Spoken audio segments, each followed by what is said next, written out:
एक बांग्लादेशी घुसपैठियों पर मौन बनी हुई है, लेकिन जनता परिवर्तन करेगी और इनको जड़ से उखाड़ फेंकने का काम करेगी। जिला मुख्यालय में भी आकर के बांग्लादेशी जाली नोट का तस्करी कर रहे हैं कि चुन चुन करके भारतीय जनता पार्टी की सरकार आएगी तो एक एक बांग्लादेशियों को यहाँ से झारखंड की माटी से उसको बांग्लादेश में खदेड़ने का हम लोग काम करेंगे। परिवर्तन का मार्ग आज आदरणीय अमित शाह जी के जनसभा के माध्यम से ये परिवर्तन का आगाज हो गया है, हुल का शंखनाद हो गया है।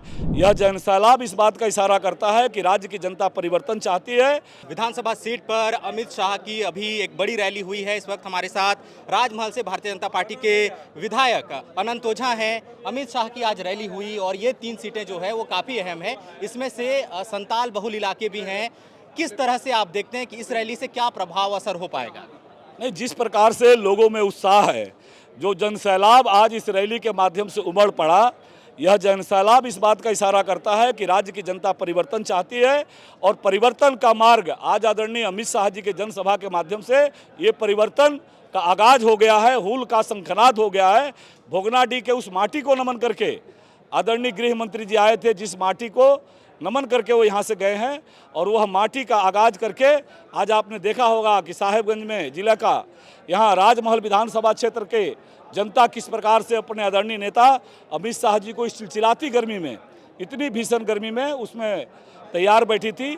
इसलिए यह लड़ाई भारतीय जनता पार्टी ने इस लड़ाई का नेतृत्व करेगी और जनता के अंदर जो बदलाव है उसका नेतृत्व भारतीय जनता पार्टी करने को तैयार बैठी है। आनंद जी, आप लोग कई बार जिक्र करते हैं डेमोग्राफी बदलाव का। झारखंड हाईकोर्ट भी निर्देश दे चुकी है। राजमहल, बरहेट, बोरियो, इन तीनों में आप डेमोग्राफी बदलाव की बात करते हैं। अब जब आप चुनाव में जाएंगे, वोटर्स की संख्या बढ़ने की बात आप कह रहे हैं और अगर उसमें सच्चाई है तो फिर भारतीय जनता पार्टी कैसे निपटेगी?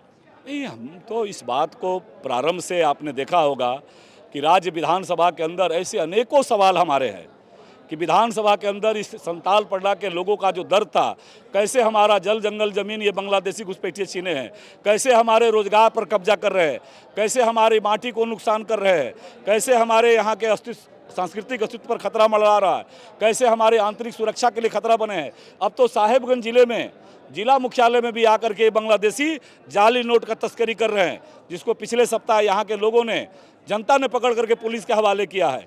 तो ये आंतरिक सुरक्षा के जो खतरे हैं, इस खतरों के खिलाफ हम जनशक्ति को इकट्ठा करके और वैधानिक तरीके से जो संवैधानिक व्यवस्थाएं हैं, लोकतांत्रिक व्यवस्थाएं हैं, उसकी लड़ाई हम लड़ रहे हैं। और अब तो माननीय उच्च न्यायालय ने भी निर्देश दिया, क्योंकि वर्तमान जेएमएम की सरकार वोट बैंक के लिए, ये मुस्लिम तुष्टीकरण की राजनीति को पोषित करने के लिए एक बांग्लादेशी घुसपैठियों पर मौन बनी हुई है, लेकिन जनता परिवर्तन करेगी और इनको जड़ से उखाड़ फेंकने का काम करेगी। आज गृह मंत्री अपने संबोधन में कई बार जिक्र कर रहे थे बांग्लादेशी घुसपैठ का।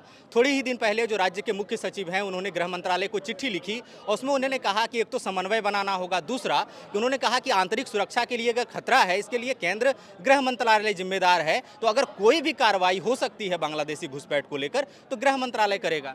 सबसे बड़ा इस राज्य के लिए दुर्भाग्य है कि माननीय उच्च, मैंने तो 10 सालों से लगातार विधानसभा के अंदर संताल पड़ना के दर्द को साझा किया है, लेकिन यह सरकार, वर्तमान जो सरकार है, ये वोट बैंक के लिए अपने आप को एक तरह से उनके सामने गिरवी रख दिया है। सरकार ने लगातार सदन के अंदर रिकॉर्ड है इस बात का है कि मैंने इस उच्च स्तरीय टास्क फोर्स बनाने की बात कही थी और उस समय के संसदीय कार्य मंत्री आदरणीय जनाब आलमगीर आलम साहब ने सीधे से उसको नकारने का काम किया था। आलमगीर आलम साहब ने कहा कि नहीं, सरकार सक्षम है, हम नहीं बना सकते हैं। क्यों? कि इनको घुसपैठियों का नाम सुनते ही इनको बेचैनी हो जाती है, इनको दर्द हो जाता है और कांग्रेस जेएमएम के लोगों उसके पक्ष में खड़े हो जाते हैं।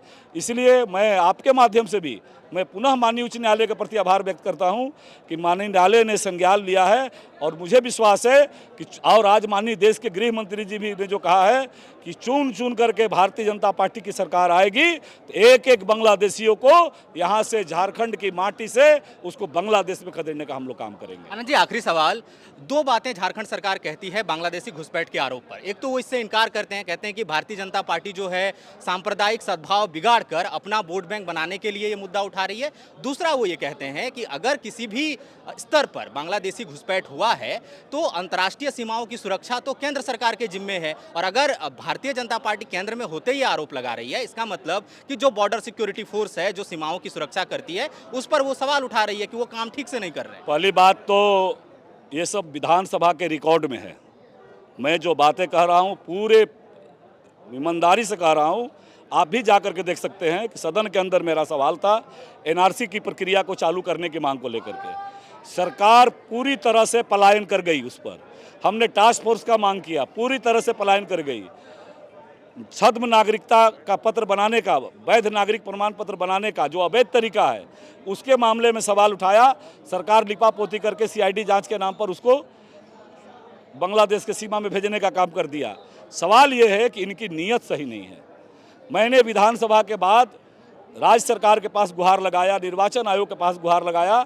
आखिर उधवा प्रखंड में विगत 5 वर्षों में 2014 से 19 के बीच में मात्र 8,000 मतदाता में वृद्धि होती है।